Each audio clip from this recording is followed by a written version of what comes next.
नमस्ते दोस्तों, आप सभी का स्वागत है बुक पिलो यूट्यूब चैनल पर, जहां पर हर संडे आपको मिलते हैं हाई क्वालिटी बुक समरी। जब बात आती है फाइनेंशियल एजुकेशन की तो ज्यादातर लोग अपने हाथ ऊपर कर लेते हैं। इसीलिए लोग स्टॉक मार्केट, म्यूचुअल फंड्स और भी बेसिक इन्वेस्टमेंट से बहुत ज्यादा डरते हैं। उन्हें लगता है कि ये रिस्की है, जो समझ में ना आए उस पे पैसे और टाइम क्यों वेस्ट करना। आज के इस वीडियो में हम डिटेल में समझेंगे कुछ बहुत ही amazing concepts I will teach you to be rich book से, जिसे लिखा है रमित सेठी ने। रमित सेठी एक अमेरिकन पर्सनल फाइनेंस एक्सपर्ट हैं और साथ ही साथ बहुत सारे ऑनलाइन बिजनेस ये खुद भी ओन करते हैं। ऑथर का ये मानना है कि हमेशा लोग या फिर सो कॉल्ड फाइनेंशियल एक्सपर्ट हमें ये सिखाते हैं कि पैसे बचाते कैसे हैं, लेकिन कोई भी हमें ये नहीं सिखाता है कि पैसे खर्च कैसे करना है बिना अफसोस किए। रमित बहुत ही इंटरेस्टिंग तरीके से डिफाइन करते हैं $3 क्वेश्चंस। यानी अमेरिका या यूरोप में लोग कॉफी पीना ज्यादा पसंद करते हैं काम करते वक्त या ब्रेक के टाइम, और बहुत सारे फाइनेंशियल एडवाइजर मिसगाइड करते हैं कि आपको वो कॉफी नहीं पीनी चाहिए। वो $3 की कॉफी को आपको ना पीकर बचाना चाहिए, जिससे कि लॉन्ग टर्म में आप बहुत पैसे बचा सको।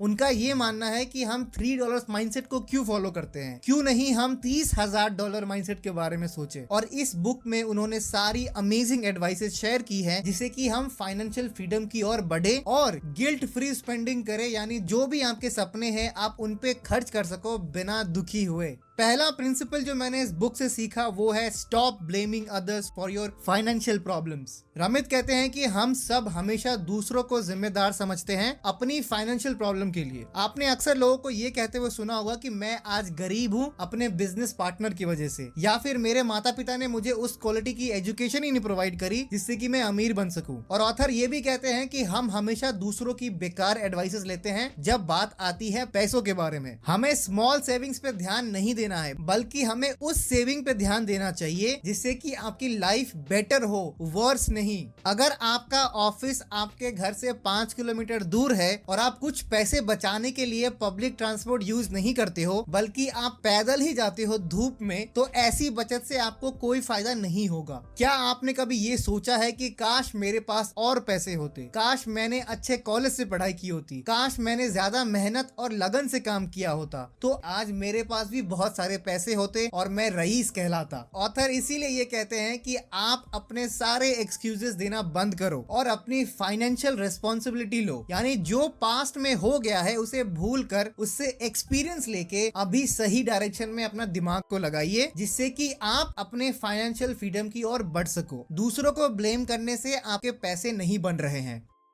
दूसरा प्रिंसिपल जो मैंने सीखा इस बुक से वो है using credit card smartly to save money. जितने भी लोग ये वीडियो अभी देख रहे हैं उन्हें कभी ना कभी क्रेडिट कार्ड प्रोवाइडर कंपनी से कॉल जरूर आया होगा और आपने जरूर इरिटेट होकर फोन कट कर दिया होगा कि भाई नहीं चाहिए क्रेडिट कार्ड, कितनी बार फोन करेगा। और जैसे ही क्रेडिट कार्ड का नाम लोग सुनते हैं तो वो परेशान हो जाते हैं। लेकिन ऑन एन एवरेज हम सारे बड़े इन्वेस्टमेंट हमेशा क्रेडिट में ही करते हैं, यानी लोन लेते हैं या फिर मॉर्गेज करवाते हैं या फिर क्रेडिट कार्ड का इस्तेमाल करते हैं। चाहे वो पैसे आप अपने बिजनेस खोलने के लिए क्यों न लो, या फिर कोई अपार्टमेंट खरीदने के लिए लिया है, या फिर किसी ऐसी महंगी चीज को आपने खरीदा है जिसे आपको बाद में पे करना है, तो हमेशा हम क्रेडिट में ही लेते हैं अपने बड़े इन्वेस्टमेंट। तो क्रेडिट हमारी जिंदगी में बहुत बड़ा रोल प्ले करता है। ऑथर हमें 2 इंपॉर्टेंट चीजों को समझने के लिए कहते हैं जिससे कि हम बहुत ज्यादा पैसे बचा सकते हैं अपने बैंक के इंटरेस्ट रेट में। पहला टर्म जो बहुत ही इंपॉर्टेंट है वो है आपका क्रेडिट रिपोर्ट। इसमें सारी डिटेल्स होती हैं आपके लोन्स के बारे में और आपने कैसे लोन को खत्म किया है, आपकी पेमेंट डिसिप्लिन कैसी है, क्या आप पैसे टाइम पे देते हो या फिर बहुत डिले करते हो। दूसरा इंपॉर्टेंट टर्म है आपका credit score. Credit score 3 digit का एक फाइनेंशियल रिपोर्ट कार्ड होता है, जिससे कि जो आपको पैसे देने वाले हैं उनके पास ये क्रेडिट स्कोर चला जाता है, जिससे उनको पता लग जाता है कि आप कितने सक्षम हो पैसे लौटाने के लिए। लेकिन आप सोच रहे होंगे कि मैं तो अभी बहुत यंग हूँ, मुझे अभी लोन वगैरह नहीं लेना है, भला क्यों मुझे क्रेडिट रिपोर्ट और क्रेडिट स्कोर पे ध्यान देना चाहिए। पर अभी मैं जो आपके साथ शेयर करने वाला हूँ वो बहुत ही ज्यादा इंपॉर्टेंट है इस वीडियो में। हम मान लेते हैं कि अगर एक बैंक है आपके घर के पास, वहाँ पे 2 व्यक्ति जाते हैं लोन के लिए। बैंक फिर उनका क्रेडिट स्कोर चेक करती है। पता चलता है कि जो पहला व्यक्ति है उसे लोन आराम से मिल गया और उसका इंटरेस्ट रेट भी बहुत कम था, लेकिन जो दूसरा व्यक्ति था उसे बैंक ने लोन अप्रूव किया ही नहीं। और मान लेते हैं कि लोन अप्रूव कर भी दिया तो बैंक ने उनसे हायर इंटरेस्ट रेट पे लोन दिया क्योंकि उनका क्रेडिट स्कोर कम था। अगर नंबर्स में मैं आपको समझाऊं तो ए को 10 लाख रुपए का लोन मिला है 7% के इंटरेस्ट रेट पे 10 साल के लिए, उस व्यक्ति को बैंक को देने पड़ेंगे 13,93,302 रुपीज। और बी को भी सेम लोन मिला है 10 लाख रुपए का 10 साल के लिए, लेकिन उनका क्रेडिट स्कोर बहुत लो था तो बैंक ने डिसाइड किया 11% रेट पे, तो बी को पे करने पड़ेंगे बैंक को 16,53,000 रुपीज, अप्रॉक्स 2,60,000 रुपए बी को एक्स्ट्रा पे करने पड़ेंगे बैंक को क्योंकि उनका क्रेडिट स्कोर बहुत लो था। तो अगर आपको पैसे बचाने हैं तो जो भी आपके लोन्स है उसे कोशिश करिए कि जल्दी खत्म करें या फिर टाइम पे ईएमआई पे करिए जिससे कि आपका क्रेडिट स्कोर अच्छा रहे और फ्यूचर लोन्स में आपको प्रॉफिट मिले। और ऑथर साथ ही साथ ये कहते हैं कि आपको अपनी अननेसेसरी खर्चों को कम करना है और आपका ईएमआई या फिर जो भी बिल आपको पे करने होते हैं उसे आप ऑटोमेटिक अपने बैंक से लिंक कर दीजिए जिससे कि हर महीने पैसे अपने आप ही बैंक से कट के और जिसको देने हैं उसके पास चले जाए। और ऑथर आपका ईएमआई या फिर जो भी आपको पे करना है उससे आप ऑटोमेटिक अपने बैंक से लिंक करवा दीजिए जिससे कि हर महीने जिसको आपको पैसे चुकाने हैं तो वो ऑटोमेटिक उसके बैंक में चले जाए। अगर आप ये फॉलो करते हो तो आपका क्रेडिट स्कोर दूसरों से बेटर होता है। तीसरा स्ट्रैटेजी जो ऑथर समझाते हैं वो है choosing the bank with low fees and higher interest rate. यहाँ ऑथर ये कहते हैं कि हमें हमेशा उस बैंक को चूज करना चाहिए जो हमें सबसे ज्यादा इंटरेस्ट रेट दे और साथ ही साथ जिसके सर्विस फीस बिल्कुल कम हो। अगर मैं आपको दो बैंक के एग्जांपल दूं जैसे कि SBI सेविंग्स अकाउंट और IDFC सेविंग्स अकाउंट, तो सेविंग्स अकाउंट पे SBI आपको दे रहा है सिर्फ 2.70%, यानी अगर आप 1 लाख रुपए अपने सेविंग्स अकाउंट पे रखते हो तो 1 साल बाद आपको सिर्फ 2700 रुपए मिलेंगे as a interest SBI bank से। लेकिन अगर आपने वही 1 लाख रुपए अगर आपने IDFC बैंक में रखा तो आपको 6% इंटरेस्ट रेट मिलते हैं, यानी 6,000 रुपए साल के। प्लीज कमेंट सेक्शन में बताइए कि आपका सेविंग्स अकाउंट और फिक्स डिपॉजिट किस बैंक में है। ऑथर हमें सजेस्ट करते हैं कि हम सभी को हायर इंटरेस्ट रेट वाले बैंकों में अपना अकाउंट ओपन करवाना चाहिए और कोशिश ये करना चाहिए कि ऑनलाइन सेविंग्स अकाउंट बनाए जहां पर बैंक्स आपको कुछ एक्स्ट्रा इंटरेस्ट रेट देती है क्योंकि बैंक का कॉस्ट आप कम करवा रहे हो। यानी अगर आप अपना अकाउंट ऑनलाइन ओपन करवाते हो या फिर फोन से करते हो तो आपको बैंक में जाने की जरूरत नहीं है और ना ही बैंक को बहुत सारे ब्रांचेस खोलने का कॉस्ट देना पड़ेगा। 3 ऑप्शंस ऑथर रमित हम सभी को करने के लिए बोलते हैं। पहला ऑप्शन है लेजी ऑप्शन, जहां पर आप अपना सेविंग्स अकाउंट और करंट अकाउंट एक ही बैंक में ओपन करवाते हो ज्यादा इंटरेस्ट रेट के लिए। दूसरा ऑप्शन है नॉर्मल ऑप्शन, जहां पर आप अपना सेविंग्स अकाउंट ऑनलाइन ओपन करवाते हैं और करंट अकाउंट आप लोकल या गवर्नमेंट बैंक में रखते हो। तीसरा और सबसे बेहतरीन है बेस्ट ऑप्शन, जिसमें आप मल्टीपल सेविंग्स अकाउंट खुलवाते हो डिफरेंट बैंक्स में जिससे कि आप सब बढ़िया तरीके से अपने फंड को ग्रो कर सके स्मार्टली। बहुत सारे अकाउंट्स मैनेज करना मुश्किल है लेकिन रिवॉर्ड भी तो ज्यादा है और मैं इस मेथड को पर्सनली फॉलो भी करता हूँ।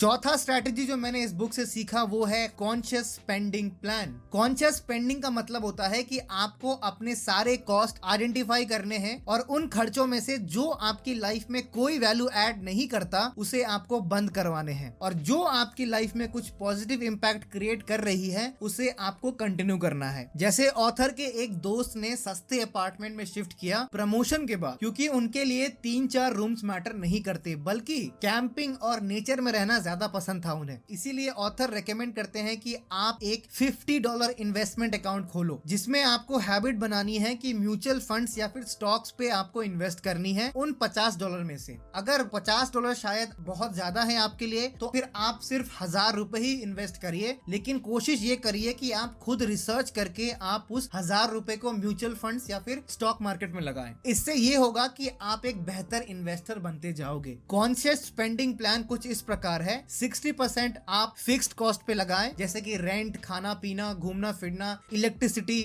10% अपने रिटायरमेंट फंड पे लगाएं। 10% आप अपने सेविंग्स अकाउंट में डालिए वेकेशन या फिर शॉपिंग के लिए और 20% आपको गिल्ट फ्री स्पेंडिंग करनी है जहां पे आप उन चीजों पे पैसे लगाओगे जिससे कि आपको खुशी मिलती है और आपका मेंटल हेल्थ अच्छा रहता है। ऑथर एक इन्वेस्टमेंट पिरामिड शेयर करते हैं जिसमें सबसे आखिरी लेयर में आता है स्टॉक्स एंड बॉन्ड, मिडिल में आता है इंडेक्स और म्यूचुअल फंड्स, और सबसे पहले आता है लाइफस्टाइल फंड्स या एज बेस्ड फंड्स। तो अमित कहते हैं कि अपने इन्वेस्टमेंट को बिल्कुल सिंपल रखिए, यानी अगर आप अभी यंग हो तो आपको ज्यादा पैसे लाइफस्टाइल फंड में लगाने चाहिए, क्योंकि आपके पास अभी टाइम है और आप रिस्क भी ले सकते हो। लेकिन अगर आपकी एज 60 प्लस है तो आपको सेफर ऑप्शन में जाना चाहिए, जैसे कि गवर्नमेंट बॉन्ड्स या फिर फिक्स डिपॉजिट में। यहाँ पे आप रिस्क अफोर्ड नहीं कर सकते। जैसे आपको एक कार चलाने के लिए ऑटोमोटिव इंजीनियरिंग करने की जरूरत नहीं है, या किसी को कोई कॉन्सेप्ट सिखाने के लिए आपको टीचर की डिग्री नहीं चाहिए, वैसे ही आपको इन्वेस्टमेंट करने के लिए एक फाइनेंशियल एक्सपर्ट होने की जरूरत नहीं है।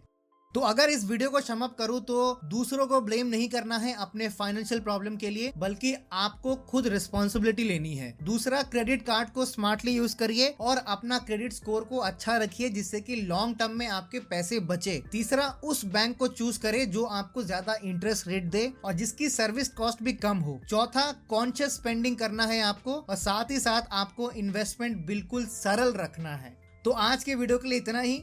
मैं सभी को रेकमेंड करूंगा कि आप इस बुक को जरूर परचेज करिए। इसमें बहुत सारी केस स्टडीज और अमेजिंग इन्वेस्टिंग स्ट्रैटेजीज सिखाए गए हैं, जो कि हर किसी के लिए बहुत इंपॉर्टेंट है। उम्मीद करता हूं कि आपने कुछ नया सीखा होगा इस वीडियो में। अगर कुछ नया सीखा है तो जरूर इस वीडियो को लाइक करिए और अपने फैमिली और फ्रेंड्स के साथ शेयर करिए। मैं मिलूंगा नेक्स्ट संडे एक और अमेजिंग बुक समरी के साथ।